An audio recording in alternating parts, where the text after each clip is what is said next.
200일 남은 20대 대통령 선거의 승패를 가릴 변수에는 어떤 것들이 있을까요? 선거 구도부터 코로나19 상황 전개까지 차기 대선의 관전 포인트를 이승국 기자가 정리했습니다.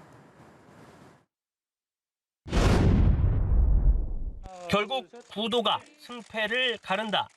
선거에 있어 구도의 중요성을 강조한 말입니다. 내년 3월 9일 치러지는 대선 역시 구도가 어떻게 짜여지느냐에 따라 승패가 갈릴 가능성이 큽니다. 현재로서는 더불어민주당과 국민의힘, 여당과 제1야당 대통령 후보 간 1대1 대결 구도가 유력합니다.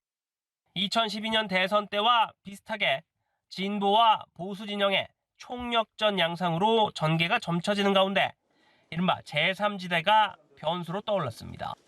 기존 정치 세력에 숟가락 얹는 정치는 하지 않겠다며 대선 완주 의지를 강조한 김동연 전 경제부총리가 보수 중도 성향 표심에 어느 정도 영향을 줄지가 관건입니다.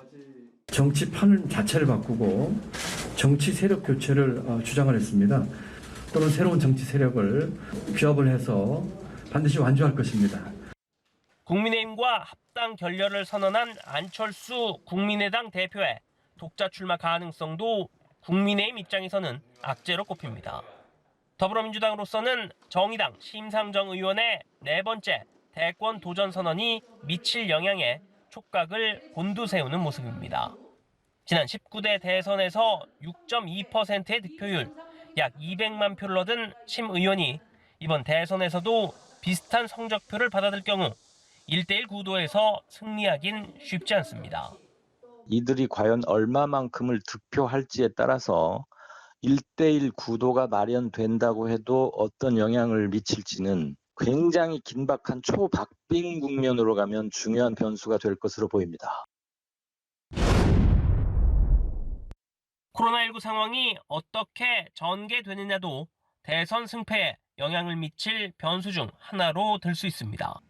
백신 공급이 차질 없이 이뤄질지, 이에 따라 정부의 11월 집단 면역 형성 목표가 달성될 수 있을지 여부가 표심에 반영될 수밖에 없기 때문입니다. 델타 변이나 델타 플러스 변이가 어느 정도 확산되느냐에 따라서 자영업자들의 고통이 계속될 수밖에 없는 상황이 지속된다면 정권 재창출에 상당히 또 걸림돌로 등장할 가능성이 높다고 봅니다.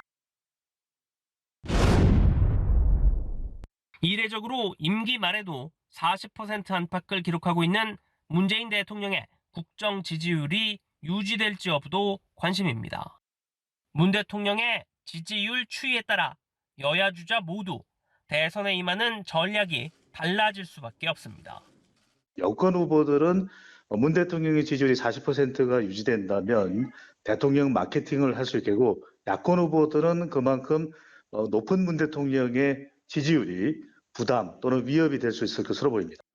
연합뉴스TV 이승국입니다.